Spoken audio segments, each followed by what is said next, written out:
All right, if that's everybody that's going to join us, I guess we can get this party started. It is 9:01 on August 8th, and we are retreating. Fancy word for, another meeting on Zoom. So let's get right into it. I think the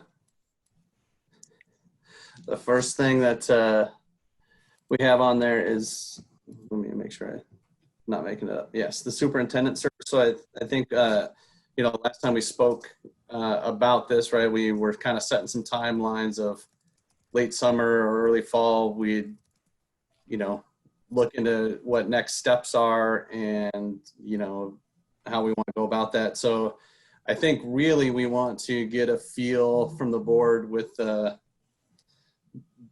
way the world is right now.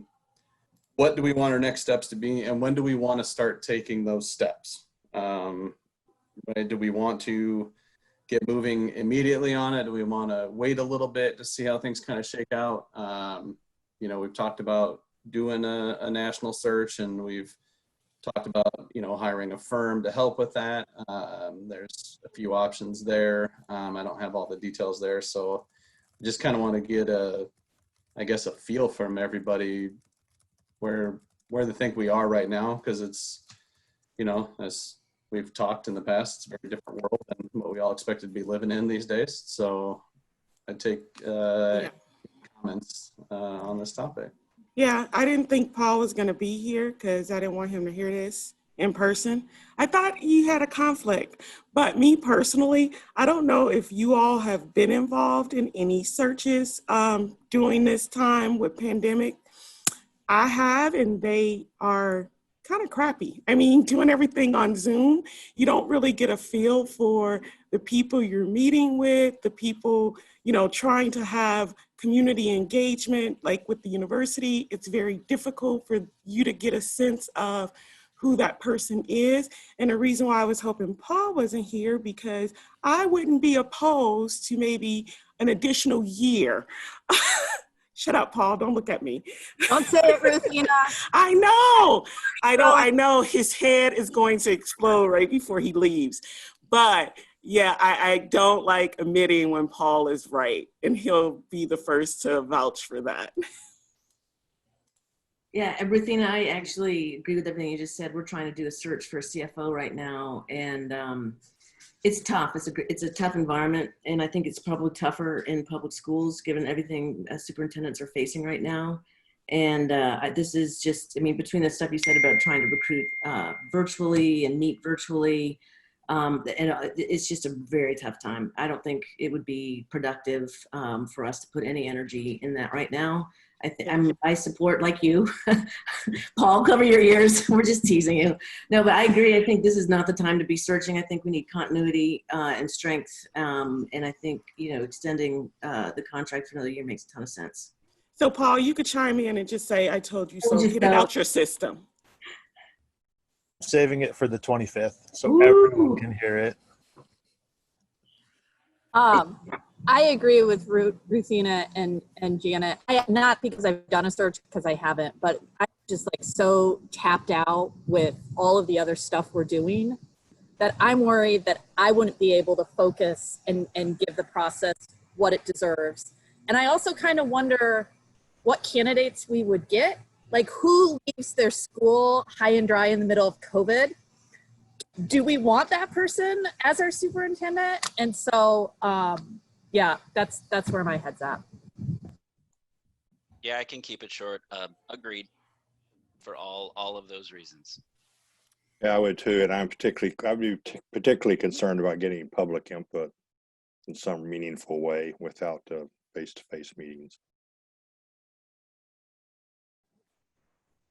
All right, well, that makes this probably the shortest item on a board retreat agenda ever. It sounds like I think we'll have to, at some point, take more board action, on extending a contract or something like that. But it seems like everyone's in favor on kind of pushing this farther, into next year, right? Or at least into the spring time to kind of revisit it.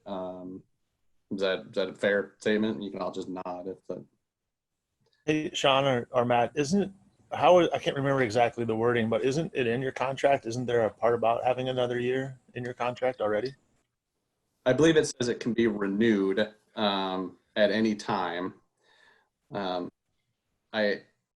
think that would still take us doing it, right? I mean, Yeah, I mean, that's my sense is that, you know, some of the language we put in there, I don't have it pulled up in front of me right now, Paul, but some of that language talked about it being able to be renewed at any time. And so, of course, I'd be excited to do that. And so hearing what you guys said, I won't exercise a lot of patience probably asking for that. So if that's where you guys are at, I mean, of course, I'll respect your wishes on what you want to do or if you want to wait, but I can follow up with Sean in that regard. And I agree with Sean. It would take some action from you guys to do that because it's only written for the year, but it has that clause in there that could be renewed. So if there's a sentiment to want to adjust that, then we can get something together and do that.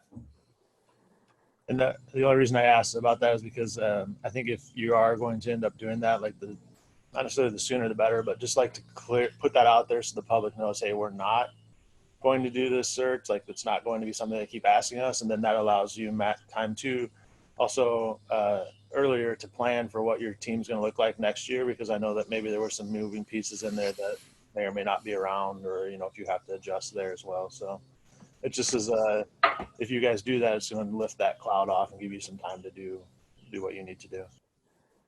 it's a very fair point, Paul, because, you know, the interim title for Matt, there's an interim title on multiple other people. Right? So we all kind of need to know what's going on there. And I think sooner the better. I think the messaging is important as we put it out there that it's a delay really more than anything because we need to get through a lot of other things right now. And now it's not the time to be putting the time and energy into it. And we are concerned about, you know, maybe what the pool would look like and things like that. So I think the messaging is important, but it seems like with the board is in pretty much unanimous agreement here on doing it. So I agree that sooner than later is the way to go. Anybody else have any last minute thoughts on that before we move on? All right. Since we're on the topic of replacing positions, we can move on to our topic of the board vacancy. You know, there's basically two choices, right? It's appointment or election. The election has costs associated with it. Appointments have, you know, their own quirks around it as well. I do think that, again, at the weird time we have and not being able to just throw it on the November election, in my personal opinion, I think appointment's the way to go, but I wanted to make sure that, you know, we are all sort of leaning in that direction. And then we've gotten some information, and I can't, is it attached to? No, it's not. So we've got some information by email on kind of what those steps are and what we can do.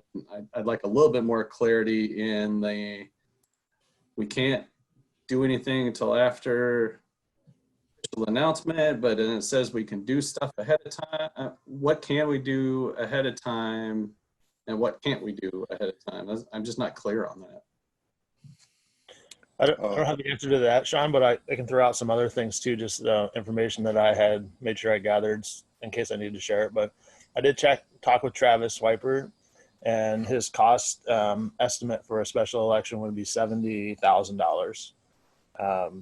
He also said that, I don't know if you guys know all the rules or whatever, but once my resignation becomes official on the 25th, then you have like 30 days to make that decision on what you're going to do as far as a replacement or a special election. If you choose an appointment, then the public can always get a petition to force that special election, but he said it would probably take about 3,126 signatures because the last election was combined with the city election. So that's why that number is so high, which is a lot of signatures. So I don't know how you would do that in the COVID era necessarily either. So just a couple things to throw out there on timing and costs, so you're aware. So from what I was reading, it sounded as though we could make the decision to do an appointment via an application before his resignation and post that even before his resignation. Maybe I read it wrong, but I would be inclined to follow that process that the board has used in the past, where you do an application and you appoint somebody from that pool after the board reviews those applicants. So Matt can clarify if I was right or wrong. Yeah, I think the way I understand this is I've looked at it a couple times and talked to Chase, and I know Chase has had conversations with Travis, as Paul mentioned there too, is that, you know, you can talk about how you want to go ahead with it, but as far as like specifics on that process and candidates in that conversation, that's where the notice has to be published before any conversation about it at a board meeting or work session comes into play. And so really you need to, if the decision is, you know, that you're going to go through the appointment process rather than a special election, then that notice is published. And then as those applications come in, I think that's the conversation that has to just follow the notice being provided. And I know Kim's worked through several of these. So Kim, just from an experience and familiarity standpoint, if you have something that you think we're saying that's off base, don't be afraid to jump in here either. But yeah, the information I emailed you guys last night, Paul could resign the last meeting of August, and the new appointment could take place at that first meeting in September. You know, if we do all of those steps ahead of time, so the board wouldn't be left without a member for a period of time.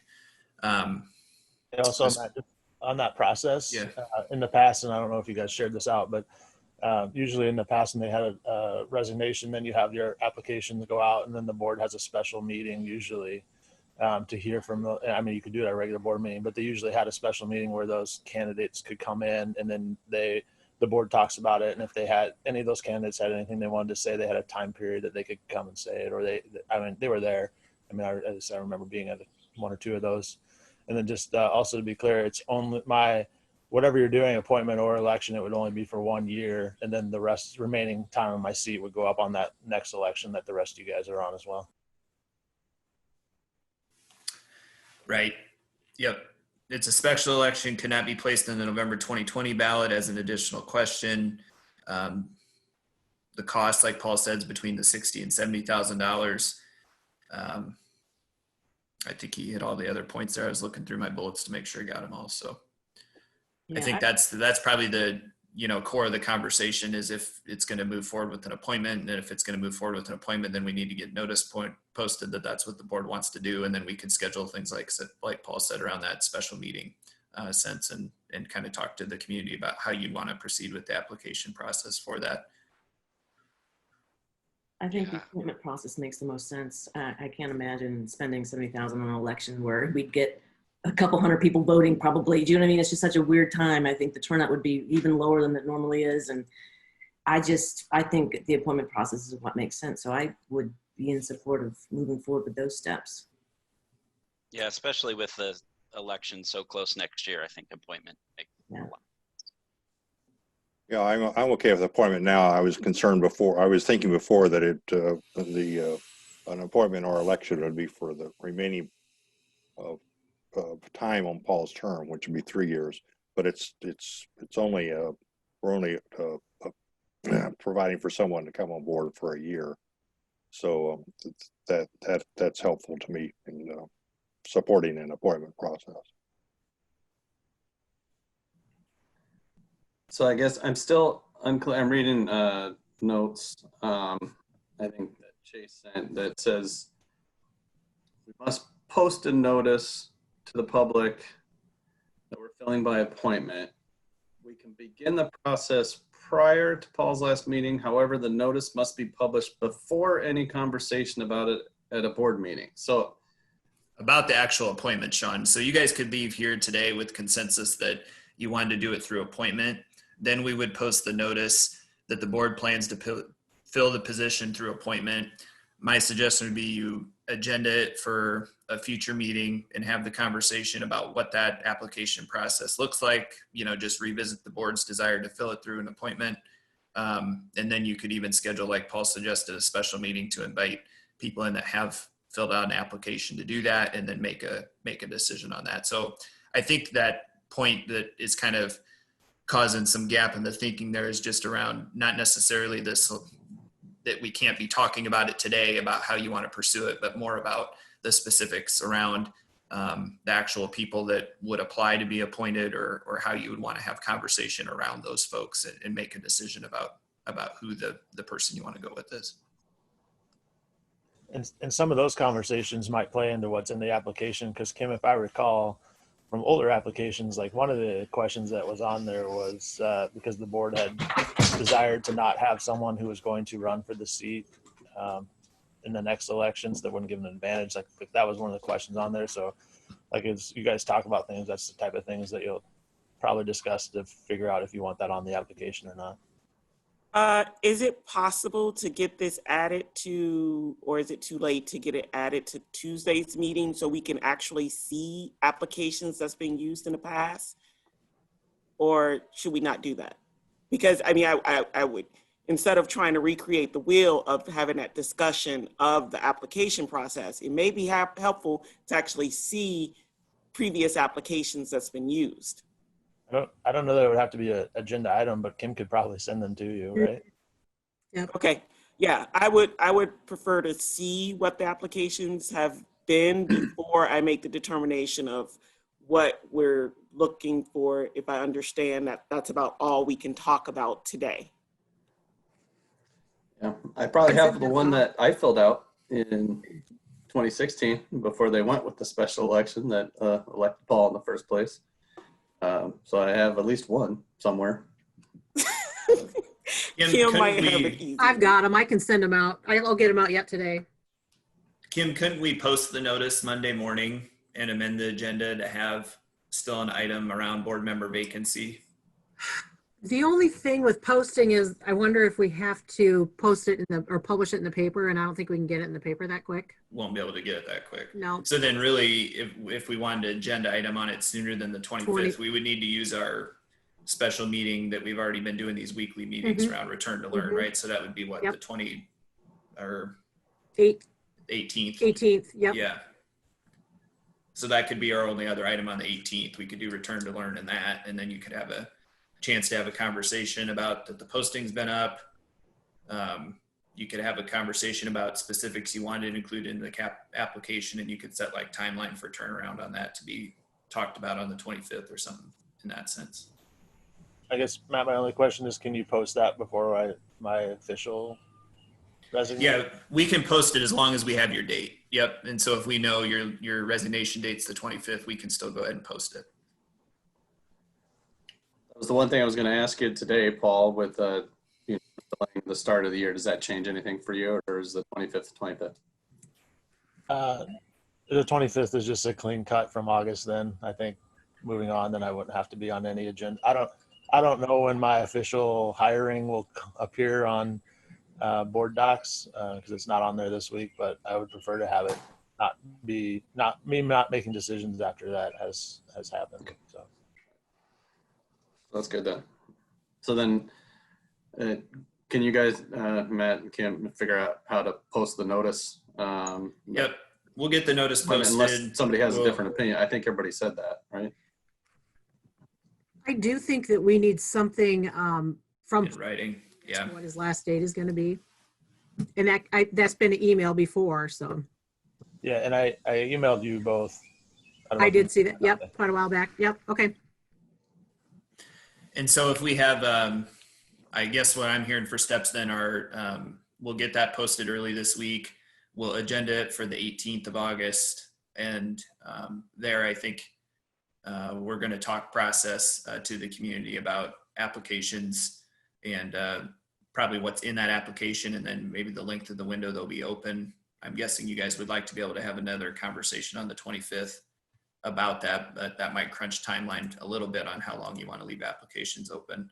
And so we can decide that on the 18th, but I think that would be where I see kind of the next step. So if I'm hearing something wrong there, let me know, but I think that's what we're seeing from the conversation.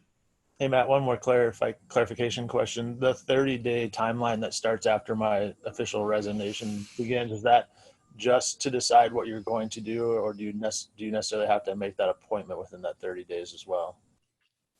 I think it's what we would need to decide to do, because I don't think we would have to pull off the special election in that time frame. So it's more just that there's going to be a decision about an appointment, or that there's going to be a special election. So you guys are moving aggressively here to fill it, you know, with not wanting to have that board seat open too long.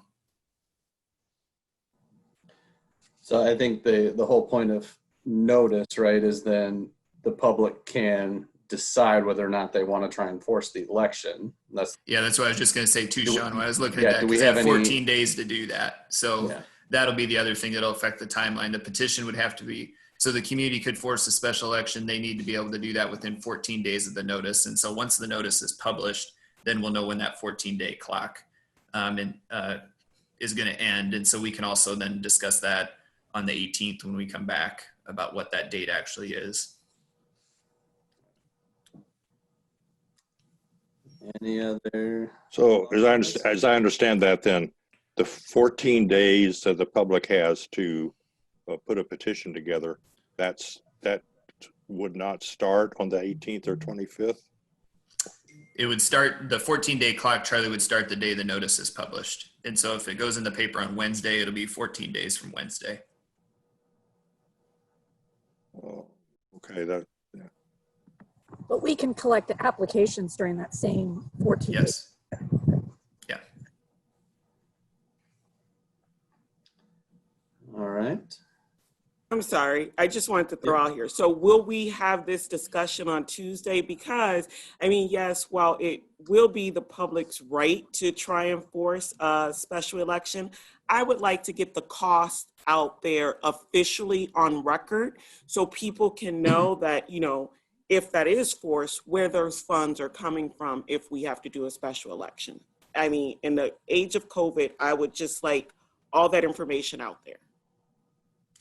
Well, I think we could still definitely, it's just not going to, the timeline will still be the timeline because when we post to the paper, right, Ruthina? But I think what I'm hearing you say is if we still had an agenda item to maybe update even on what this conversation from the retreat was to the public about the board's preferences to do this, the notice will be published or has been published, maybe even as of Tuesday.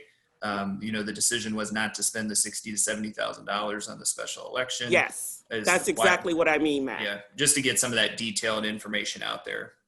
And maybe we even stay away from the word decision, but these were some of the things going into the board's thought process in the conversation from Saturday. So. Yeah, I agree that we can add that to this Tuesday's meeting. And I think it's that simple, right? Put the facts out there as to where, you know, we're posting notice of a appointment. You know, there is a 14-day window from the notice to, you know, all of the facts that are important, I think is something we can put out there. Anything else before we move on to the longer topic? All right, so we'll move on to goals, and this is about the time when all of you are going to wish that Janet was still your president, because she is much more organized than I am and did the goals very well. And so I will try and do my best here, but I'm going to kind of throw out some very general thoughts. I do have kind of our last year's goals that we did our last review on to kind of see where we ended up with them, to try and give us at least a framework to start with. But some very general things that I'd wanted to throw out there is that I think as goals, right, we need to, I don't know if we need to, but the two things that we just talked about are things that we need to address, but I don't know if there's any goal work around that. There probably doesn't need to be necessarily goal work around the board vacancy, but maybe the superintendent search, because it's a longer process and we're pushing it farther out, potentially into the spring, if not even after the school year. So maybe it doesn't belong there. One of the things that got completely put on hold through this whole process was the Battelle work. So we need to kind of revisit that. We've talked numerous times about the next iteration of FMP. We've still haven't quite finished our governance work, our P&G work. So that does need to get finished. And apparently now we need a new chair for that committee. So we just elected one. That chair right now. that chair right now is really motivated to get that work done. So in the next few weeks, we might have meetings every day. Just saying. I'll keep that in mind. And then the thing I mentioned at the last board meeting was how do we potentially add in some of the requests from both IFR and the equity committee? Like, how do we work that into some of the work we're doing, and how do we tie that into our goals? And one thing that would help Matt and his team, right, is just that stuff, but all of these goals, putting some sort of priority on them all, right? To, like, you know, here's the number one thing we need to work on, and number two and number three, because chances are we're going to have like 50 things here. And if we don't have some sort of priority, nothing's going to get done. So that's sort of a general, you know, outline of where I think we need to at least start today.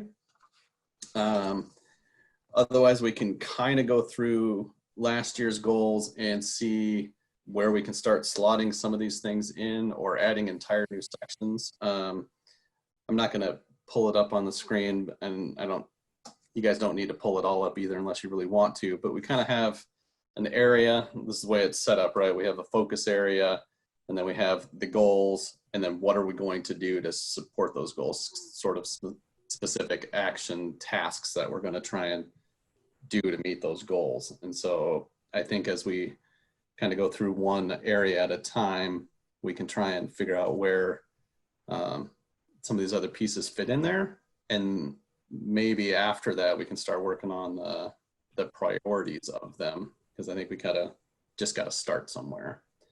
So as a general overview framework, is everybody okay with trying to start that way? All right. I see 2 nodding heads and a bunch of people staring at their feet. That's what I'd be doing. That's why Janet should be doing this. So I'm going to go back to last year's goals, and the first focus area is academic achievement. Kind of, you know, an important thing for a school district to be concerned with is academic achievement. And the goal was to evaluate the academic achievement programs for efficacy. And that's a very broad term, right? And one of the things the one thing that we had on there that we were going to do to support this area was to work with the administrative team to develop approach for measuring efficacy. It was centered around achievement gaps and outcomes and individual student growth with some of the updates that we had.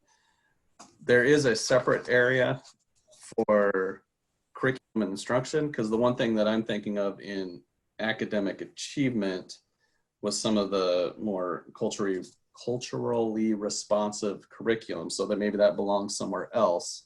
So just in the achievement area, it seems like we should keep a goal in that area, but I'm not sure just saying evaluating the programs for efficacy tells us much.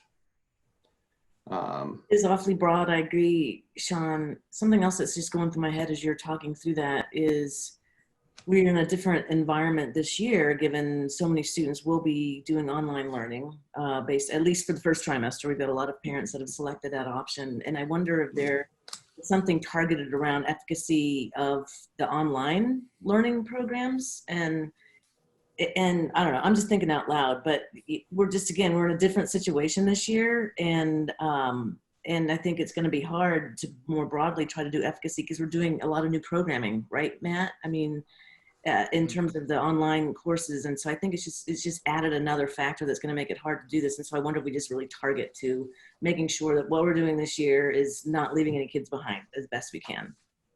I don't know how to make that measurable, but yeah, well, I think that should be part of our work then, right? Is to say, what are those measurables for you, and what are those metrics we look at to come back with. But like you said, I mean, we're obviously kicking off a large scale online learning program here to deliver our curriculum. And so what are those measures of success, and what are the measures where we still have opportunities or where we did not do so well, and bring that back, because that may be something, you know, I know we need to have further conversation on that, but the district may or may not decide to continue at some point, you know, as you've seen some of these other virtual providers pop up. And so I think those measures are important. I think it's important for us to look at, of course, how that affects our subgroups and our demographic data and what happened along those lines. And so I think those are important measures and indicators for us always to look at too with that. But I think that's a very relevant one for this year, and how it ties into the work we do back in the school buildings, because we know obviously some of the hybrid component, or even if we're all on-site learning, some of that transition, those transition components are going to be important for us to look at, and how we either do that seamlessly or where we had some problems. I think you make a good point around the demographics, because when you shared yesterday that it's sort of disproportional number of families, low FRL families applying for the continuous learning program, and we just have to do everything we can to make sure that our online programming is not somehow, again, leaving students out, because that would be tragic. And so some measures to, again, I don't know, Matt, you and Amy and Diane, I'm sure can come up with something that makes sense, but we really do need to have data to show that this continuous learning curriculum is working or not, so we can improve it. But I think if we just, just kind of hope for the best and not measure along the way, we do run the risk of leaving some kids behind. I think part of it's right is comparing, outcomes from students that are either on-site or online, right? And really see if, are we measuring a difference there? And so I think that's an important piece to add in there. And, Charlie brings up at almost every meeting as we talk about, our online this spring, it was, what was that student engagement? How are we measuring that? How involved were the kids, and how much work were they putting in? And I realize this is very different. So I think that's still something we need to ensure that that student engagement is happening at a pretty robust level.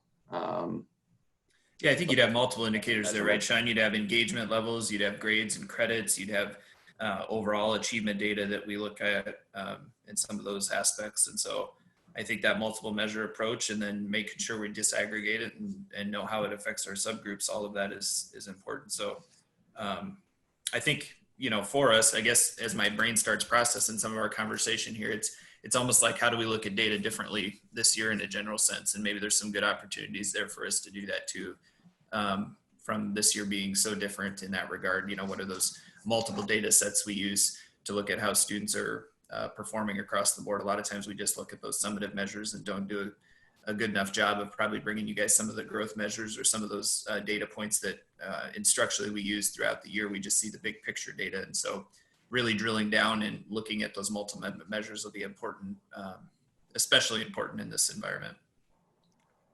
I'm wondering too, Matt, if the staff's going to have time to provide data to us fairly rapidly as we start an online learning environment here for the first time. I mean, I would like to, I'd like to ask for data, at the end of September, no later than the end of October. Is that going to be feasible or not, do you think? Or sure, we could get you some data on that. It just, again, might be which data is ready by then, or right. which is relevant. Initially we can do engagement data right away. I mean, I think sure, that should right. be a big component of those online programs about, did we get the kids in the experience? How are you monitoring their engagement, looking at that? Even on the other side of the issue, we've done work around how we are going to keep students engaged through either a hybrid plan or, when we thought we were going to be, or still looking at, being offsite, what does that contact log look like to make sure what is our effort around engagement? So the easy answer to your question is yes, Charlie, we'll be able to have some data, at different times and points. And so if we're not starting until September 8th, a month out, I think that would be fair, that beginning of October timeframe. We look 4 weeks in, where are we at? I think that'd be a good checkpoint for us to start from. Okay. And I don't know, Sean, if we could put, or Janet, if we put wording like that into a goal statement, but at least we've had this discussion so that, we in the administration are agreed on having to getting the data as timely as possible under these conditions. So. Yeah, I'll do my best. I'm taking a lot of notes. And so if I'm quiet for a while, it's because I'm trying to write. I can't talk and write at the same time, or I'll get lost and start writing what I'm saying. But I think we just need to tweak the goal itself. I think the important stuff is in the column of our little chart here of the things that we're going to do to support the area, and that's all the measurables that we're going to try and figure out, and maybe we'll put some timelines on it. I think Charlie's right. The earlier we can get data, the faster we can adapt if things don't look like they're working well, right? So I think that's, it's what the administrative team is going to be doing anyway. So we might as well be reporting it out and, make it very clear that we're trying to keep on top of it, right? So, all right, any other academic achievement things that we want to add in there? Like I said, I think the curriculum piece is a different topic, and I think we'll leave that as a standalone. You want to, it's not in the order that I have it here, but can we just skip to curriculum then and look at that one? It's the goal, or the area says curriculum and instruction. This is again last year's goals. The goal was develop vision and strategy for innovating in our schools. I think we can kind of tweak whatever goal name we want in the area of curriculum instruction. But this is where the profile of a graduate sat in the work we are going to do, and which I do think we need to have that conversation of starting that over at some point, or I think it's. I can give you an update there too, Sean, when you're ready about that. Yeah, but I think we also want to kind of hit some of the highlights on some of the other specific curriculum things that have been asked of us from outside groups and internally for that matter, right? We've all had our own kind of thoughts on it. So I think we need to put more depth into this topic specifically, but go ahead, Matt.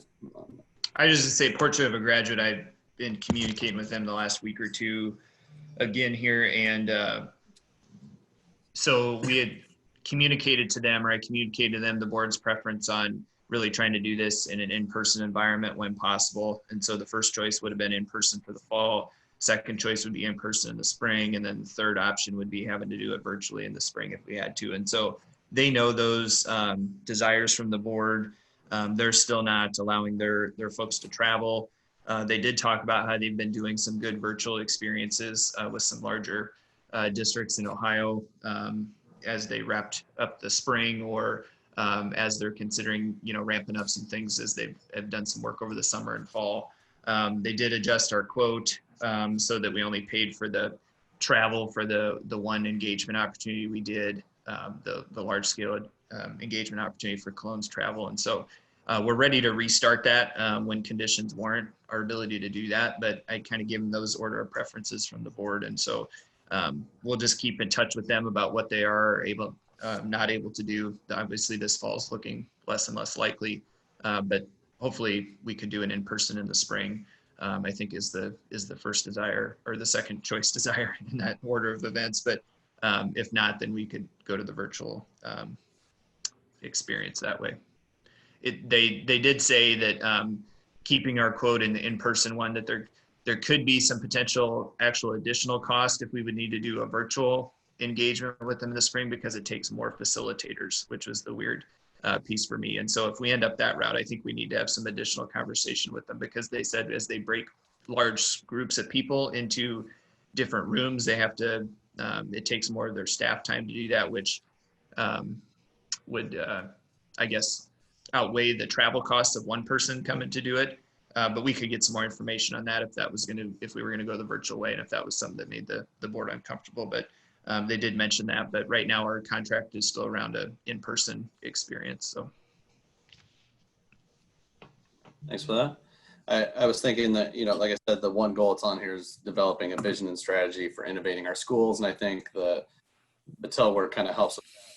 I was thinking, and please help me with like wording if you want to see specific here, but something along the lines of ensuring an inclusive curriculum. And that can be better worded than that very simple statement. But I think something along that line needs to be there. And then what things are are we already doing or are looking to do to help support a statement like that? Because I know there is stuff in the works, right, Matt?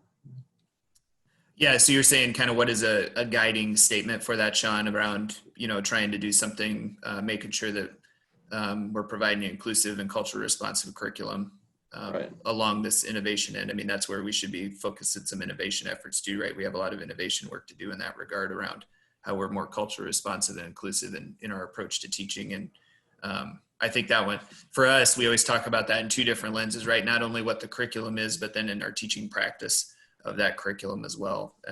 And so I know this one's more on the actual written curriculum end that then turns around and gets implemented. But I think continually looking for ways to innovate and make sure that we're inclusive in that way are especially important for us. And then probably also just a firm commitment to that, right? That it's not only a goal, but it's a commitment to that. Because as we look for some of those tools or those resources, we know that, people are not going to always be happy with those choices or feel like those are the best choices for the district. And so that's where there needs to be firm commitment around that too.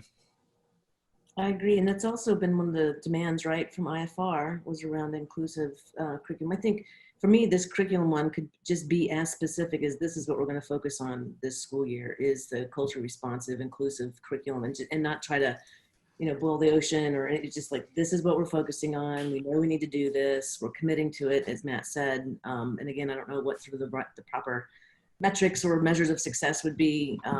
But that I think is a very important goal for us this year. And then on that, since I'm still talking, I'll just share my thoughts on the Battelle work.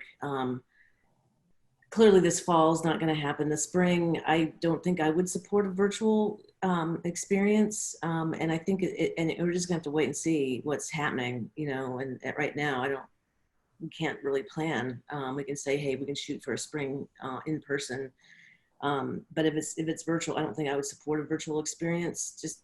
But who knows? We may get really good at it. We may get so good at virtual stuff if we have to, and it may be a beautiful thing. So I guess maybe for me, it's just a wait and see. I think it's still an important initiative. I still want to do it. I think that the process and methodology is really strong. I think the district would really, really benefit from going through that with a larger engagement group. But I think we sort of have to put it on hold or just, pending, conditions, right? From COVID. Right. So as we go through, get all these things on here as goals, right? But then as we look at priorities, maybe that one falls down a little bit, just knowing that it's not something we're going to start right away at the beginning of the year. So what other things, can't we fill the beginning of the year with, right? And I would agree with Janet too. I can't see doing this in a virtual environment. Yeah, I agree on the wait and see on that. As far as curriculum goal goes, I do think if we have a specific goal to both examine our current curriculum for examples of non-inclusivity, and then really put the emphasis on using culturally responsive curriculum. I think that narrow goal is going to support our culture and climate goals really well. And that's a little, it's specific and that it's a target and hopefully something we can make some real progress on and have some clear measurables around. And I would add too, JP and Matt, in your staff memo of July 14th, where you outline the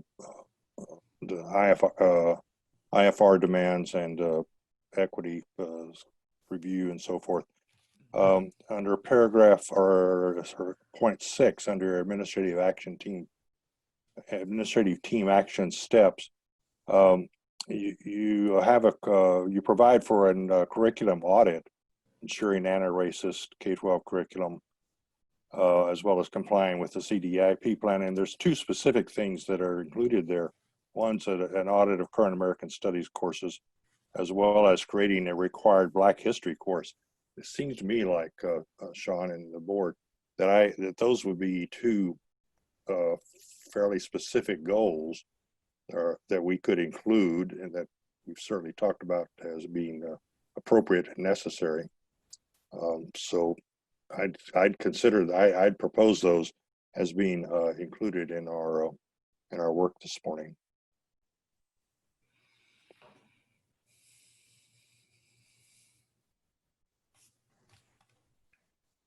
All right. I wrote that stuff down. I was, as you were talking, Charlie, I was thinking, you know, just as I'm a firm believer that words matter, is what I'm getting at. And to say inclusive and culturally responsive curriculum, that's hard to say fast. We've been specifically asked for anti-racist curriculum. Do we want to use those words in our goal? I would say anti-racist, yeah. Although I know I say that, but then I listen to, you know, what the equity leaders and the district staff talk about, and I'm not quite sure, Matt, maybe you could help us here, that I'm not quite sure that anti-racist and culturally responsive is in terms of terms, or I'm not quite sure what the staff prefers. Yeah, and I'm not so sure that they're mutually exclusive, is the other component of that. I do think anti-racist is obviously trying to be super intentional around things like, take an example, hard history, right? That we're really trying to teach history in a very different lens, and that's going to you know, look a lot different than what we've done that before if we do that in an anti-racist fashion. You know, culturally inclusive and responsive would talk about trying to bring more high-level examples of culturally relevant figures that have been important through our history into the conversation. I think hard history and anti-racist curriculum is kind of being more brutally honest as we confront some of those topics in our curriculum that you wouldn't necessarily see from traditional probably curriculums we purchase. And so obviously that work is probably a whole other layer and a whole other lens to the conversation. I think the one email you guys have seen come through, an example of anti-racist would be that book Stamped, you know, that the district is considering where that would be implemented. I mean, there's some hard history and some hard truths in there about some of the topics that are usually avoided, or some of the in-depth conversation around some of those individuals. And so that's more of an example of anti-racist, where again, culture responsive or inclusive would be trying to include more historical figures that maybe look like our students into those conversations. I mean, that's probably oversimplified examples, but that's why I say they're not just mutually exclusive. So Sean, I think you're right. Words are important, but I think that's probably where you also saw that anti-racist term coming more from like the Freedom Riders conversations, or and in some of the groups in that sense, where, you know, more traditionally we've talked about probably in K-12 curriculums more like culturally responsive and inclusive. And so that's a whole, probably another iteration of this conversation when we're saying we're trying to be anti-racist. And social studies gets picked on a lot, right? I'm a social studies guy, so I know that. I mean, that's one place where obviously it's easy for people to contextualize it and understand it. But there's other examples as well, obviously, that we would have work to do. And that's why we said overall curriculum audit, not just in that one area, but two quicker examples that people are in tune to, were the ones like Charlie said I identified there on the action steps document that has been proposed to you guys. I wouldn't be against just adding anti-racist to the culturally inclusive language, because words do matter. And as Matt pointed out, they're not mutually exclusive. So I think we need to be very intentional of what our goals are.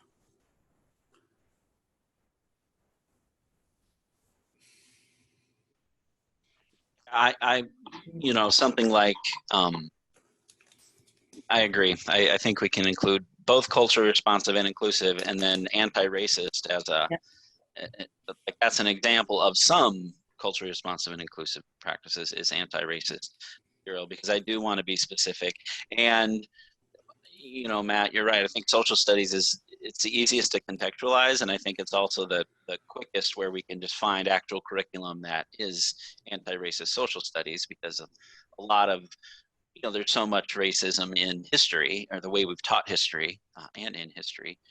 But again, keeping that lens broad as well, so that math and science are mindful.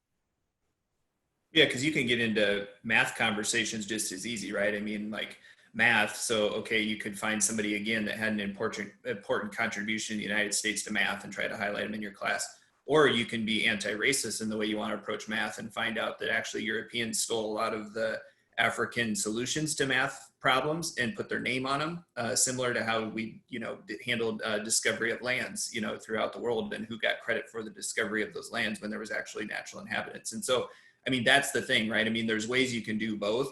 And I think, sometimes we struggle with even the culture responsive stuff. And that's where the urgency comes from the groups that we talk to about, you should be doing that already, and so you're not close to doing some of the anti-racist stuff. And so when we jump right to anti-racist too, I think that's where then we get pushback from community members that feels super uncomfortable because we haven't even necessarily done a satisfactory job with some of that culturally inclusive response. I mean, again, that's no broad brush stroke to all of our teaching staff or anybody, in that regard. I'd say just as a system, that's a big improvement effort for us to have to look at and continue to strive for.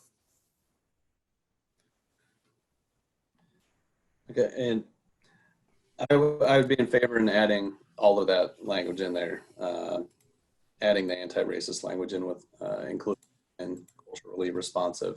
I quite honestly, I'm heartened, Matt, that you were so easily able to identify specific things as to the differences between those two things, particularly in a math curriculum. Like, that's not something I think most people could just bring to the forefront as an example. So I think as we work through these very large, important things, that it starts top down, and the fact that you're able to, explain it in a way that, it clicked for me, I think that's helpful. So I think the words do, I think we should have it all in there. So. Sean, just one thing to add, maybe like in all curricular areas, or just some short statement that would indicate this is everywhere, so that people don't, think it's just social studies. I will write that down.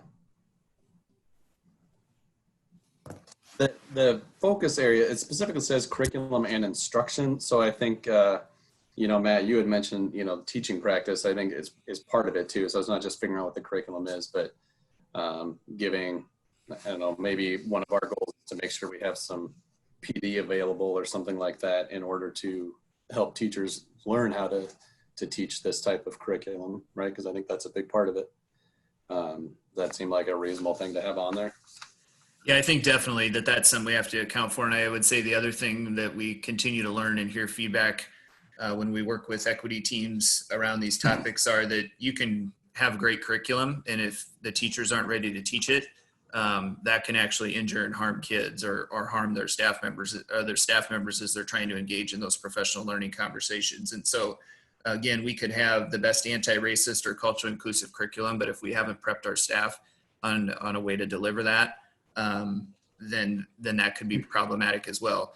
The part where I get impatient around it, and just to be honest, is that we have to be ready to do that, and we have to be ready to implement those curriculums. And so we need to provide the PD and the support, but we also need to know, we need to be clear in our expectation is that this will be our curriculum that's taught, and that we'll have to do it at a high level. And so we have a responsibility to our employees and our teaching staff to make sure they're prepared to do that, but at the same time, be clear in that our expectation is that it will be done, and it will be done at a high level so that it doesn't harm kids. And so that's where, again, the urgency is important. We have to get moving on these pieces and on these topics, because we can't, delay it another year and say, we're going to keep training, we're going to keep getting ready. We have to be ready to do that. And so that's one thing we've ran into with even a couple of curricular components we looked at now. And so we will do that internally and get our folks ready to do that.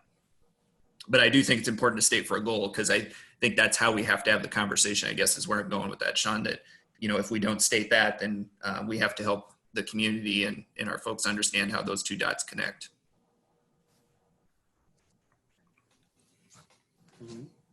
Well, I'm going to move on to the next one is, I think naturally we've moved into equity, climate, and culture, and we had quite a few goals in this, and one of them actually talks about PD there. So I may just kind of rework that one and have it in with the curriculum, or we could have it there as well, because there are different PDs there. But just to give you a reminder, there's actually 5 different goals in this focus area, which tells me it's not super focused. But one, increase the number of teachers and administrators of color. I think we can all agree that we still have that goal. We can discuss things that we want to do to achieve it, but I think we would still want that goal.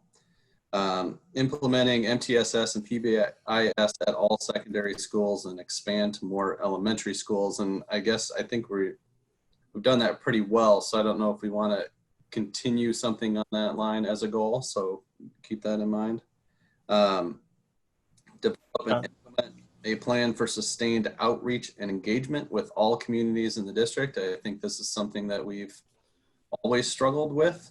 So I think it needs to be something we're still trying to address. And then it has the PD part, an improved PD experience and an implementation plan.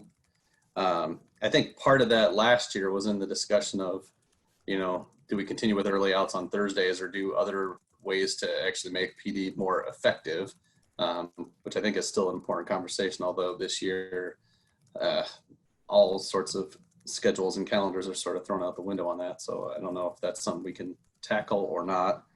And then the last thing on here, which in my opinion needs to be pulled out into a separate category, but it's implementing a plan for improving safety responses in schools. And that's where it talks about it still says threat assessment, but our crisis team, I think that needs to be a separate thing outside of equity, climate, and culture maybe. I can see why we had it there, but I think it needs to be a separate thing. So that's kind of the overview of what we had in there already. So it's a lot to start with. So I guess any specific things that you guys want to say, these should be focuses in the equity, climate, and culture area. It looks like Paul is going to start. Yeah. Hey, Sean, just a couple of things. This is more of a comment on the PBIS. So I found it interesting as I've been in this subclass up at Grant Wood the last week. PBIS is one of the side things that we have to do on our own. And to hear the instructor talk about it, he doesn't really, it's funny to me, I laugh because I think it's important, but he doesn't necessarily put a high level of respect, I guess is the word on it. And he'll be like, oh, this is something elementaries do. Yeah, some junior high, some high school. So the fact that we do it and do it well, I think is good. And I wish that other people would see the benefit that we're having of it. And then my second question was around the PD part, Matt. With the change to the Wednesday, and I know it's going to look totally different, but that Wednesday PD, is that something do you think is going to be mainly focused around the online stuff, or how, like, the situation we're in, or will actually try and be like PD training for teachers?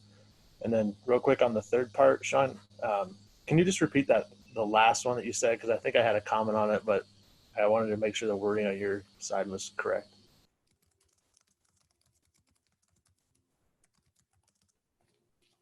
Sorry, on the safety responses, or yeah, it says begin implementing plan for improving safety responses in all schools. That's what the goal says. And then in the support line, it's develop a threat assessment plan with input from community stakeholders and begin the implementation of it.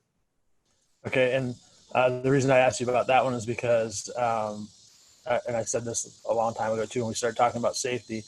So safety to me has always meant not necessarily the threat from an outsider, but safety within the building for students. And as we're seeing more and more people coming forward with comments about their experiences and not feeling safe in the schools, that goal could also kind of be centered around, when you say safety response, that's kind of what triggered me, is what that looks like when someone reports or getting reports and how that response happens. Because just from an outsider looking at those comments, it feels like it's not being responded to in the way that students would have liked it to be.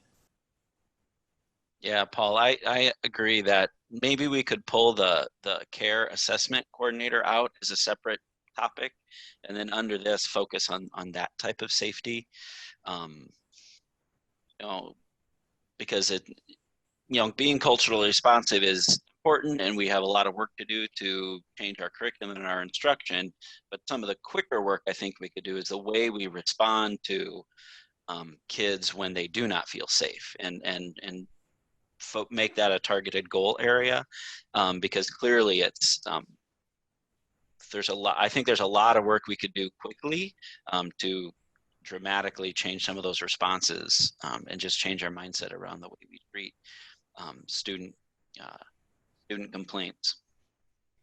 Yeah, and I think complaints are a nature of the ineffective culture that's, that happens, whether you see that, whether we see fracture in classroom level culture, building level culture, district level culture, that's where complaints and problems arise out of.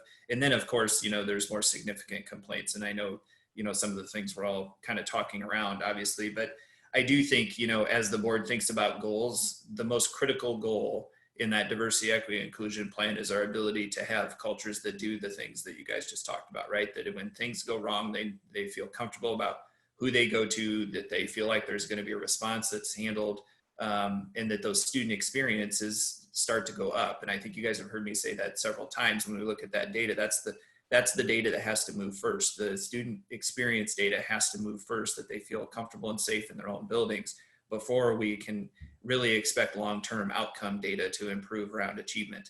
It's just the hierarchy of needs. If those first needs aren't met, it's going to be really hard to have any kind of sustained achievement data improvement. And so when you think about those goals and prioritizing, whether it's board goals or some of that Freedom Rider demand work and how we put together those action steps, I think that culture piece is so critical in that component. And then of course, as we get concerns and how some of those things are handled, I think that there's also kind of a second conversation right there about what happens when things are mishandled. And maybe that's a separate conversation the board wants to have or understand more about or pay some special attention to. But just what you and Paul were saying there, JP, brought me back to that culture conversation about how we make sure and start to set some expectations around what we expect our building cultures to be and the district culture to be, and what are our measurables to look at, whether or not that's coming to fruition. Because I think that's the pressure support conversation again. And I'd like to chime in, like, if we're thinking about students feeling safe as kind of this broad concept, which is what I think, Paul, you were kind of alluding to, and what we're kind of dancing around. I was really heartened to see the OMSPUD person as a Oh yeah, that was the other thing. Yeah.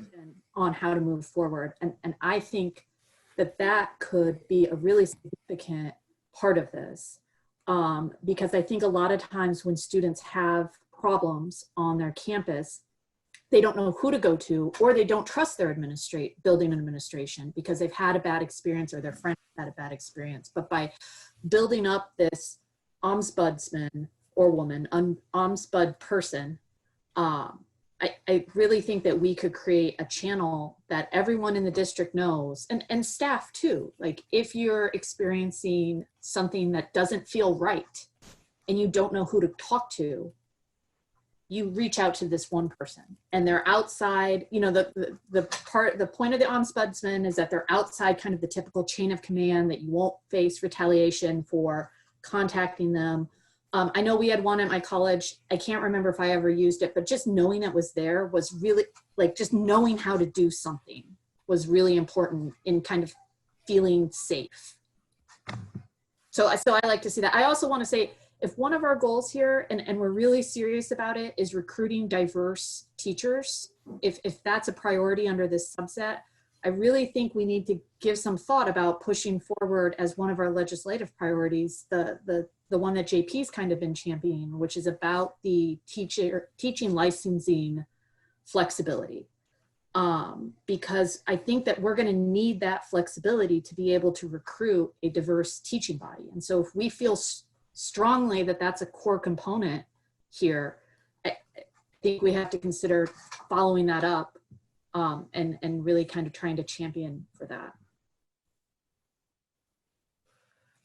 Yeah, thanks for that comment about the ombudsman, Lisa. That's where my head was at first, and then I went to the culture piece. But I do think that's, around those concerns specifically, and as that being a question, that's a great go-to, right? I mean, for them to, like you said, to know it's there and they're insulated from the process in a way, and just helping people navigate that. So We haven't necessarily moved on some of the, I know we're kind of getting a little bit off to the side here, but we haven't moved on some of those action steps. Some are works in progress already, or some work we were doing, but some of those newer things we haven't. And so I think when we come back to that conversation on Tuesday night with the public, setting those priorities around that, directing us to do something, if that's the board's desire to go ahead with those, would be helpful for us, because I think that would be a nice thing to try to get in place, obviously for the start of the school year, that we could point to quickly to say, when these concerns pop up, if you don't feel comfortable going through the normal channels, here's your person to help you navigate that process.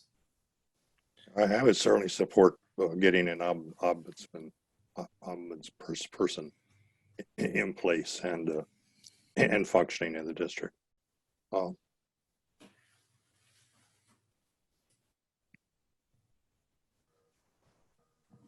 So the thoughts that were rattling around in my head were, because we've been asked, I think when we were having the discussions with IFR, we talked about having, we have different policies as a district, right? And we put out there the work that was done to create the LGBTQ policy, and there were valid questions around how do you ensure the efficacy of it. So what's the point of having the policy if nobody follows it, or it's not followed with fidelity, right? So I think that's some of that work, right? If we're going to try and change culture in whatever form, I think, Matt, you said this numerous times, right? We can write all the policies and plans we want, and they can be written really well. And if it's not implemented correctly, or people don't understand it, or just the culture itself is not willing to embrace it, then we run into trouble. So I don't know if we have some sort of goal around there to figure out how we are employing these policies with fidelity, or I don't know. I'm just wondering if that goes along with a lot of the stuff that was just being talked about or not. I think an ombudsperson gives us a tool that would help us in a lot of these areas, as far as understanding if the things we're doing are having an impact, because we'll hear more about the problems because there's a safer place to do it. I think it'd be a good way for us to gather that data to know if whatever policies we're implementing, how that looked on the ground. And I don't know that there would be a quicker or cleaner way to do that than have someone who's outside of the system, because there's going to be work involved in how that even is structured, with the way school boards operate, and by employing a superintendent. I think that'll help us with a lot of our goals as a priority.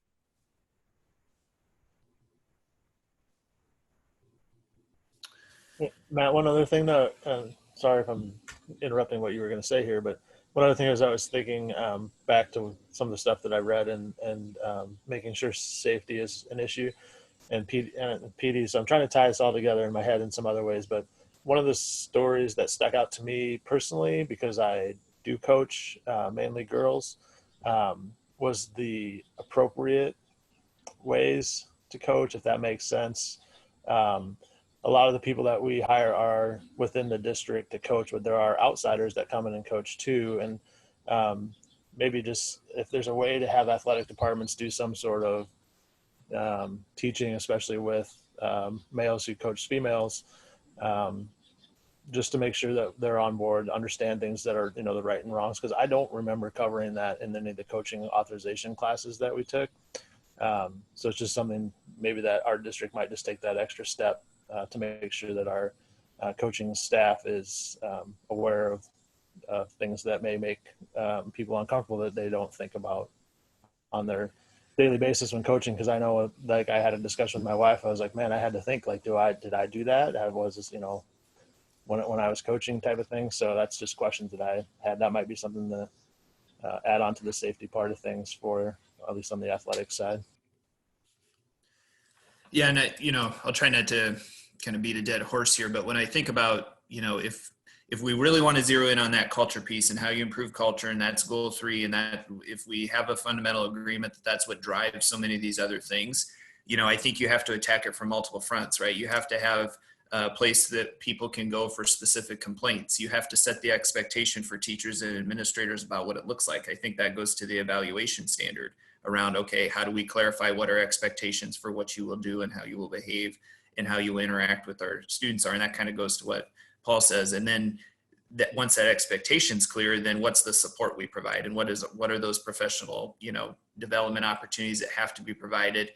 We talk about curriculum. Obviously, that's going to influence the culture and the student experience in there. And so culture has to be attacked on several levels. And that's why, again, when Sean says, he's heard me say several times, you can write the policy, but if you don't do the core work of attacking it in multiple fronts and in on multiple angles, that you've set the expectation, you provided the support, you've got a place for people to go when it's not working like it's supposed to, we're going to keep kind of spinning our wheels in that sense. And so, I think that's when we look at where do we set our priorities? What are those high leverage things that we really believe will impact that culture? And then how do we hold, and everybody gets worded that's scared of the word accountability, but how do we hold people accountable to those practices and those procedures? And what are the measures and metrics we look at to say, yes, we're improving, or no, we aren't getting the return on investment we'd like to see here, and the student experience isn't changing. And so I think it would be helpful for our team if the board clarifies that, yes, this is the thing we think is the most important to do.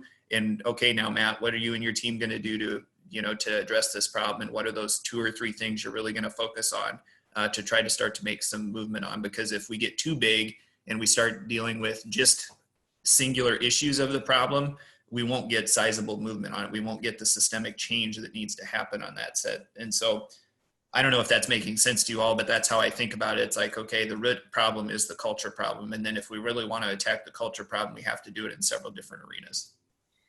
Matt, what you're saying resonates a lot with me, because I was starting to think that maybe we were getting a little too weedy from a board set of goals, getting very specific actions that I think are really the purview of administration to take forward. And if the board goal is more around, it's our number 1 priority is the culture of the district.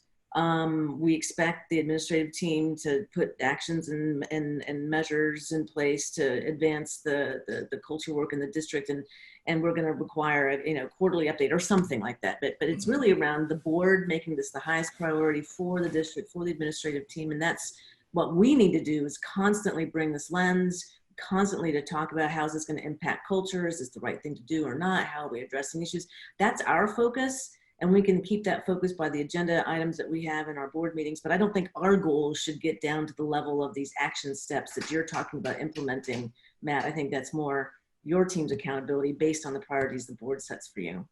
Right. I think on the action steps, it would just be if we have something, like that new position, you'd say, oh no, definitely don't do that. But I think like you're saying, Janet, my sense would be you tell us what's the most important to you, and then we design the action steps to follow that, and you guys make sure you're comfortable with those action steps as we're employing them, and you're asking for the results of how that's going in terms of implementation and results. So it makes a lot of sense to me. Yep, that was right where I was at, was where do we get from the point where our board goals direct admin to make their own goals and actions to then meet our goal, right? So where do we draw that line? So I think we're in the right spot, and I was going to circle back around at the end to make sure we're getting at least the top level focus areas prioritized. Obviously on Tuesday we can do some more prioritization of individual things, right? But top level stuff. But I would agree, as Janet just stated, that our climate and culture is up there.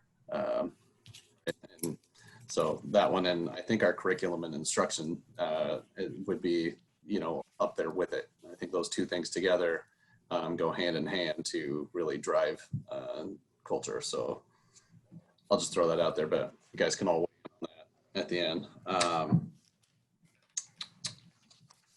I think I do want to real quick go back to the PBIS thing. Paul, I thank you for your comment on that, because I agree. I think it's very important. I think every school should be doing it.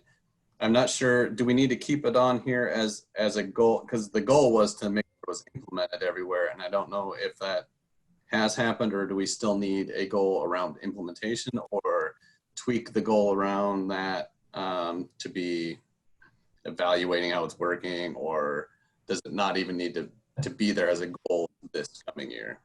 Well, Matt, can you tell us, has it been implemented fully implemented, that all schools are engaging in PBIS? Because I know the last time when we had that goal was because some schools were just starting learning about it or getting staff trained. So I think that answer will help drive what the next board goal should be. Yeah, for us, I think it would be helpful for you guys to keep it as a goal, just from an expectation standpoint, that the expectation's clear that we are doing PBIS. I know it's also tied to MTSS, which is two separate conversations. MTSS is really how we look at our core and then how we intervene. Not to get too far in the weeds on that, but if your core isn't serving 80% of the kids and you're trying to intervene your way out of problems with all these supports and interventions, you have a core problem in how you're teaching. And so for us in behavior, PBIS is kind of our core, right? That's how we teach behavior. And it's also about how we teach adult behavior and how we expect our adults to interact with kids in a positive fashion, not just for what we expect students to do. And so for us, I think we're still in the beginning stages of implementation, especially in some of our secondary buildings. And so I think it's important to still set that as a goal, even if it doesn't take a lot of additional follow-up or conversation from you guys. I just think it's important to keep that expectation there that we're still committed to it. We started to get good movement, from high schools that were just taking that on last year. And I think that'll provide clarity to the commitment around that. All right, I appreciate that. I might tweak the wording on it a little bit to make sure that say something like it's fully implemented or continuing the work to get it fully implemented or something like that, because it does the way it's to get it started.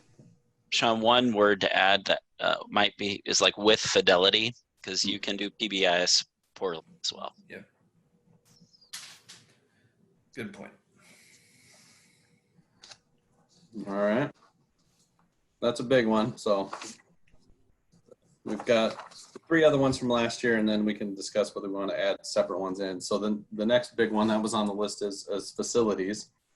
And, we discussed the need to really work on the 2.0, the FMP 2.0 plan.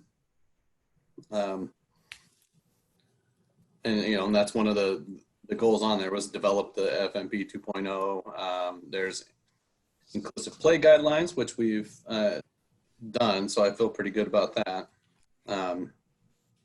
Climate resolution is on there. Our development plan for whatever we're going to do to facilities there. And that's all that's really on there from last year. I think obviously the FMP 2.0 is a pretty broad topic because it can cover just about everything we want to do physically in a building. Are there any more specific things we want to attack as goals inside of our facilities besides that plan? As I understand it, the thinking of the board in general was that the profile of a graduate work would kind of a prelude to doing the FMP, except for some number of projects within an FMP that the profile preliminary work wouldn't be necessary for. So it seems to me like we're of necessity going to be talking about major facility planning being delayed for another several months yet until we can complete the profiles project. That's certainly possible. I was wondering if we maybe narrowed that scope or maybe even make it a separate standalone thing of identifying facility areas that we need to address this year specifically, right? Because we've talked about there's some just do it kind of things, and Dwayne's done a lot of that work. So maybe that's its own standalone goal, is to identify projects we need to take on, long before we figure out the whole, 10 years. But. So can we, one of those, can it be really in, looking towards the solar issue? I know we sort of had that discussion, but I would really like to see some movement if that's where the board's desire is, to fully go through that process to see where we can move on that. So I don't know, I'm just throwing that out there.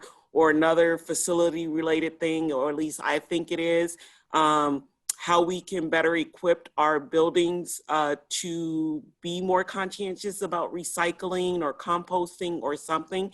Because, you know, with our people going back into the buildings, we'll still have some of that stuff that comes with having people in buildings, the trash, and how can we better equip some of our buildings for that?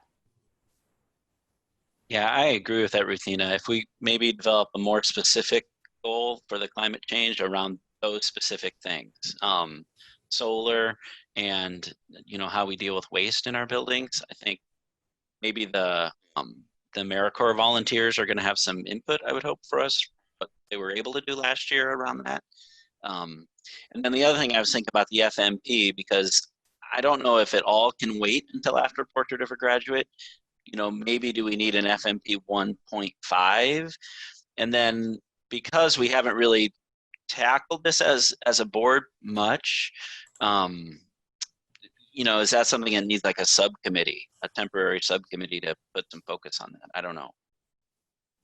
So question along those lines, JP, and this question's from Matt. So this, I know we had a conversation, Dwayne chimed in. I mean, there's a number of stuff that we're gonna be doing. I think, I forget, there's still some safety things that are being implemented, and that's just gonna happen. The board doesn't need to be engaged in those conversations, right? That's stuff that you've got in your pipeline and backlog, and you're just gonna take care of it. Is that your sense, Matt?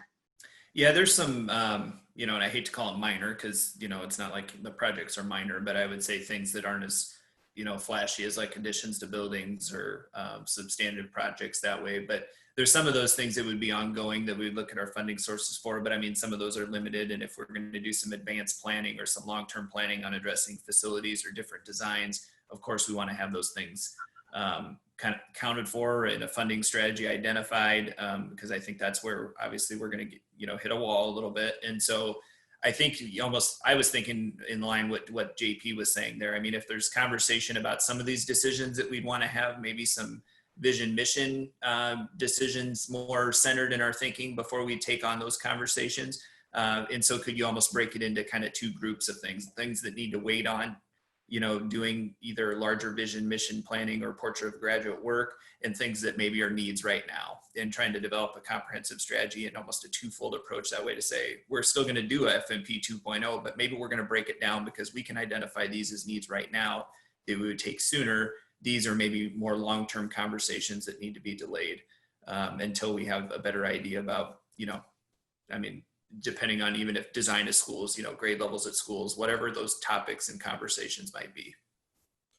And I would agree, Matt. I think the reason we could break it down easier this time is because we've done all the work from this original facility master plan to kind of bring everybody up to a standard level. And now you're just, you know, adding on or fixing or doing whatever. So the scope of work in this plan doesn't need to be as large as that last plan was. So it'd be easier to break it down into small sections and kind of piece it together as you go. So I'm thinking of it as, you know, we had a 10-year facility master plan. I'm thinking maybe we need a 2-year plan and then a more long-term plan after that, right?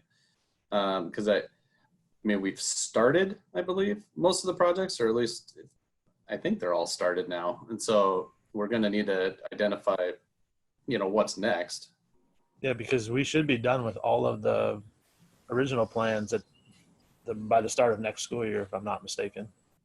Yeah, and there's some you don't want to wait on, you know, that just would make sense to do, and some projects that way. And I would say the other thing you're going to also, if you don't have a plan approach to it, you're going to start getting hit from segments of the community that their plan is the most important one, and starting to be lobbied that you need to do that now. And so we need to have a strategy around how we're going to address those long term, so everybody knows we're thinking about them and that we're planning for their project and that they're all important. But otherwise, there's going to be a heavy amount of pressure that starts to come to you to take this plan first or this site first. And so I think that conversation is critical from that standpoint. So I really do like JP's idea of having sort of like a committee. And I thought we did have sort of like the facilities committee that I can't remember what happened to it, if it became a committee of the entire board. or if it just sort of got disbanded, I wouldn't be opposed to having that committee restarted, having a board member chair it, and having, them working with Dwayne and whoever else sits on that committee. Just throwing that out there. Yeah, I think it used to be called the Operations Committee, and and we never met. I think we tried a couple of times, and then I forget, Sean, you were on that group too. I think this was a couple. Yeah, I think we decided that most of the stuff we were talking about, we kept saying we had to have the whole board talk about it at some point. So it ended up kind of just disappearing. But it was, it was the operations, and we did focus a lot on like playgrounds at that time, which really got that work done, which was nice. So I think it has merit to exist as a committee to kind of help guide the way on priorities. So yeah, I think it's a great bringing idea. it back. I mean, if we get a subgroup with some a board member or two, and then admin team representation, we can push forward on what we think the priorities are. Whether it's solar or the recycling thing that Ruthina was mentioning, but then also these other topics and other projects. I think it's a great idea, Ruthina. That way we can focus. A little bit of divide and conquer. Yeah, and then those updates can be provided to the whole board, right? I mean, it's kind of an update of where the work is, and if there's a direction that needs to be changed, then the board can weigh in on that. So, Yep. Just like P&G, Paul. So divide and conquer before we're divided and conquered. Is that the? There you go. Yeah, when you're looking for that community member for facilities. All right. So maybe we have it on our goal is to reinstall our subcommittee, and maybe we call it facilities instead of operations. But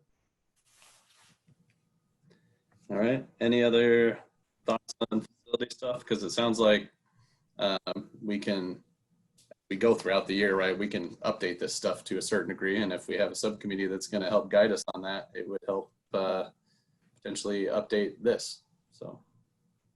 Yeah, and eventually you're probably going to need to have a meeting when you get your new board member on to reassign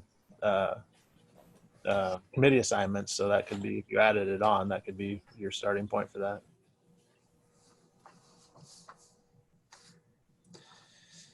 I thought we were going to make the new board member head of P&G though. I thought we had all decided that. All right. Well, the next thing on my list here is board Lisa, I think that governance was and you. development. So it's the very next thing on our goal list here. So Lisa is the alternative. I'm just alternate. I'm just throwing it out there if she had time, but I that's it. That's all I got to say about that. So is that our one goal is to come up with another member of the P&G committee and make them chair? Is that our goal? In this one, John, and I won't be here to be part of it, but one of the things you said, I think it's board governance and development, right? Right. And I think one of the things that is really important for boards to do is to develop and to learn as a group. And I know we've done it off and on in my time on the board, like the implicit bias training, I think was very helpful to all of us that went through it. But we really haven't done anything like that as we've moved forward. So I think just some of that training, and it doesn't have to be around that topic necessarily, but anything just to become better board members as a whole, I think it's always important. So I think that's one reason it's on there. And weren't we looking at another training? That came from the equity discussion that Laura was going to provide. I can't remember the exact name of it, but that could be maybe that first one we tackle, or maybe add it to the list. Matt can help me remember.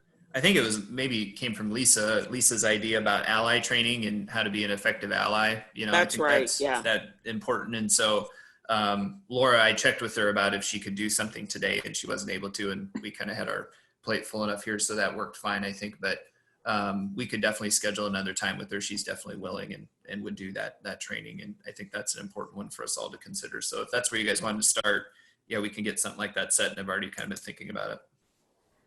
Yep. So there are 3 goals under this one, and one is, develop and implement our new governance approach. And the actual goal was to do it by the November election. And I think that was last November. But then our update was completed by the beginning of the 2020 school year. Which if we keep voting to delay the start of the school here. Maybe we can make it happen. But then the next thing is participate in 2 development activities, such as implicit bias or restorative justice circles, media training, and Iowa code training are things that were listed on here. And it does say to try and have a board experience in the summer of 2020. Well, still summer, technically. And then we also had on there a team achievement award for better boardsmanship from IASB. I think that kind of is just recognition of the work, but the work is the important part. So I would agree that we should leave it on there, that we're going to try and have some development activities as a board. I think that does help us, just work together better as we kind of help, steer the boat in the same direction. So I think that's good stuff. We did do a summer activity. We did an activity on how to get through a pandemic. So, yep. I mean, we met every week about this. So that was the summer activity.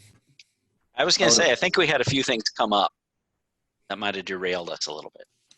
How to properly host a Zoom meeting has been our activity. So yeah, I think that we kind of leave it as is with the stuff that's on there, because I think it's still stuff we want to get done. I think if we can add in specifics as to what type of activities, the ally training is good, or any other specific things people want to see on there, we can throw them on there as potentials. Trying to look at the clock, so I want to make sure. I'd like to give us like 5 minutes between this and our closed session starting, so everybody can have a bio break. So try and get 20 minutes here. But there's only one category left on last year's goals, and it just says financial. The 2 things that were on there was exploring the Pearl tax. The other one was, developing our plan for how we were going to bring back resources and classes that have been cut. It specifically said that were cut during our last budget rounds, but I think it should be a little more broad reaching, like how do we expand from current state in both curriculum or staffing or whatever things we want. I think it needs to be more broad than that. So any thoughts on the finance perspective? I know that I'm very concerned with what this year is going to look like, and then what our numbers in October look like, to then define what our budget's going to be the following year. It's scary. So I don't know how much can be done in this area. Pearl would be its own standalone thing. So, all right, I'm gonna stop talking now. Yeah, budget's going to be a tough one, because not only what you said about enrollment and everything, I think the numbers that the state is going to have as far as what their finances coming in are going to be low, just from kind of the feeling I'm getting. So you may have that finance discussion, but it may be a bad one about budget again. So I agree. We just got to respond to the circumstances on that. Can the Pearl, can we go ahead with the Pearl initiative without, no matter what the overall budget issue becomes? you can, it's a vote. Yeah, my concern with moving forward with Pearl is kind of some of what we're seeing. I'd like to see what we're seeing statewide about property tax payments being made timely, and whether or not COVID has really impacted people's ability to make tax payments.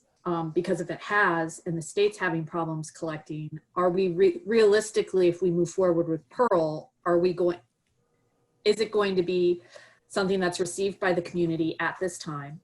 And is it something money that we can actually collect? Or is our economy so decimated from COVID that our community just doesn't have the funds right now? Yeah, I agree with Lisa. I'm a little bit hesitant on adding an additional financial burden to our community members, given the financial impact and implications of the recovery from COVID. We all know that people are struggling with employment, paying bills, and increasing somebody's taxes during this period. I don't think will go over well with the public, and nor do I think that's something we should really explore at this time, because we know our community is hurting. Yeah, I agree. I think the only reason if we were to do something, a Pearl initiative, we'd have to have a really, really good specific reason for how we would be using the money to, get, and that's been a bit of our chicken and egg conversation around Pearl too, hasn't it been? Is what are we going to use the money for? Is it playgrounds? Is it something else? And I mean, we would have to have a really compelling argument for what we needed the money for before we would go out, I think, to support Rutina's comments that the timing is just not great. I just want to throw out there that we have it on here that it wouldn't go on to a ballot until our next regular school election, our 2021 election. Obviously we could have a special election if we really wanted to do it, but that would be the first time would be November of 2021. Yeah. Right? So it's not like we're going to start taxing people immediately, Yeah. but if we wanted that to be a target date, we'd probably have to do that work, as you're saying, Janet, to be very explicit into what it means, like this, next spring and whatnot, to make sure that we have all those Why don't we details. give So the operations committee, or whatever we're going to call that group, as a topic for them to work on what a Pearl priority would be, and then bring that to the board for updates, conversation, public input. I don't know, I'm just thinking out loud, but that could be a topic for that operations committee to tackle this year. Yeah, I could see that. I think Pearl funds used for playground improvements is still a use that a lot of people in the community would support.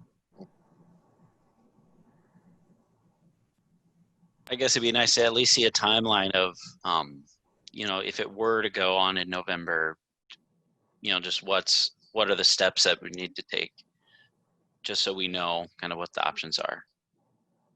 I agree with that. And I'd also be interested in when we could pull it back. Like, we can start to move forward to put the notices that we need to put out there so that we retain it as an option. But is there a date that we can say, you know what? Okay. Right, let's take it off the table and wait another year or two.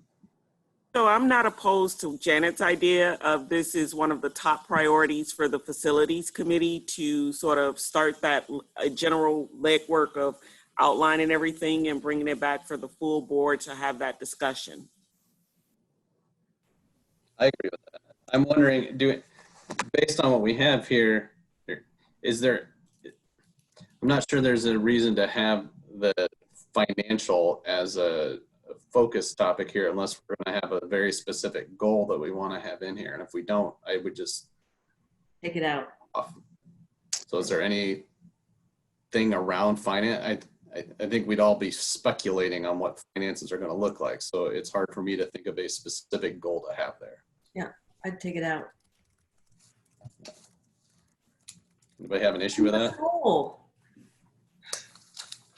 One less goal. That's good. You're only supposed to have like at most 3, right? Yeah, that's right. All right. So now that we took one off, are there any other overarching focus areas we want to add in, or any specific goals we want to try and cram into one of the areas we've already talked about? So just something that's been going through my mind. I mean, we acknowledge the summer, right? We're meeting every week. It's all return to learn planning, guidance for the district as we navigate COVID. I don't think that's going to go away for a while. And I think it's just a recognition that we're going to be spending a lot of our time still, working with Matt and team and our community around how to navigate. And I think that's going to consume a lot of our time. And I feel like a goal around, strong board leadership, efficacy, and support of, health and safety of our teaching staff and students. I don't know, just something, because we're going to have a whole bunch of goals, but like probably a good 50% of our time is going to be spent on this other thing. And I just feel like we should acknowledge that. And I think we do have a very important role in how the district navigates the crisis. We work closely with Brady and ICEA. We're doing surveys of community members to understand their feedback. Once we get into continuous learning, we'll have to, from an engagement, how's it working? We'll have to probably continue to navigate proclamations from the governor. And it's just, maybe it's sort of a statement of sort of our our priorities as we navigate, and that we'll, as a board, show up and meet timely and respond effectively with health and safety as our primary objectives or something like that. But it's going to continue to consume a bunch of our time, and I just feel like we should somehow acknowledge that. I think that's a very good thing to include, Sean. Yeah, I was And then just gonna say I can craft something. I think maybe it would fit in our board governance and development section, just kind of how we govern ourselves and how we develop, so we can have a specific goal around that. And Janet, you're implying that these meetings are not optional? They're not. Oh man. Sean, I'm glad you asked about what other goals we had. I wrote down all these ones that I'd like you guys to tackle in the next year. You can just send that to me. Is that all the stuff that you've been working on for the last 5 years? How long has it been now? Sure. Yeah, I like adding a statement about navigating this pandemic crisis. And then I don't want to add anything. I think, we're going to be doing that and navigating that. And then we have the business of school that's happening. And so I think, really letting Matt and his team focus on the culture is the most important thing we can do. We've had the opportunity now in this year to really, I think, see the effect of our culture, some of the negative effects of our culture. And it just highlights even more the urgency that we need to really dig and do some soul searching in a lot of our classrooms and buildings about how we are going to engage in the work. I think that's brilliant, JP. And I'm still struck by the conversation we had a couple weeks ago with the equity committee and the students who participated. And Deja made the remark towards the end of the discussion that she's been doing this work for years and it doesn't feel different. And so that statement has stuck with me. And so as a board, us saying our highest priority is culture, and maybe our second priority is navigating COVID, but we also need to have our culture in mind as we navigate COVID, as we make decisions and do work there. So yeah, I think that, I'm sorry to get back on that, but your comment just struck a chord for me. That needs to be our highest priority, is the culture piece. Thanks, JP. I agree. All right, so I was originally thinking that we would take these, top level categories, which were 6 and now 5, and prioritizing those 5. But I'm thinking what would be better is to, I'll take the work that we did today and have specific goals. They'll still have their target areas, but have the specific goals and number them, and maybe we come back either at a board meeting or even just via email or something to prioritize the individual goals, because I think there's specific things within different areas that we may want to rise to the top, right? If we look at, as Janet's example of, navigating through this crisis being important, where does it stand versus any other board governance and development work, right? And then what parts of the culture and climate stuff do we want to rise to the top? So I think that might be better, but if you'd rather just prioritize the high level stuff, we could do that too. I'll let you weigh in on that. I actually would like to see the revised document. I'm at the point where I feel like I need to see something to continue the thought process on the structure and the prioritization, Sean, but that's just kind of how I work. But No, I'm there too, Sean. I definitely need to see something before I can go ahead.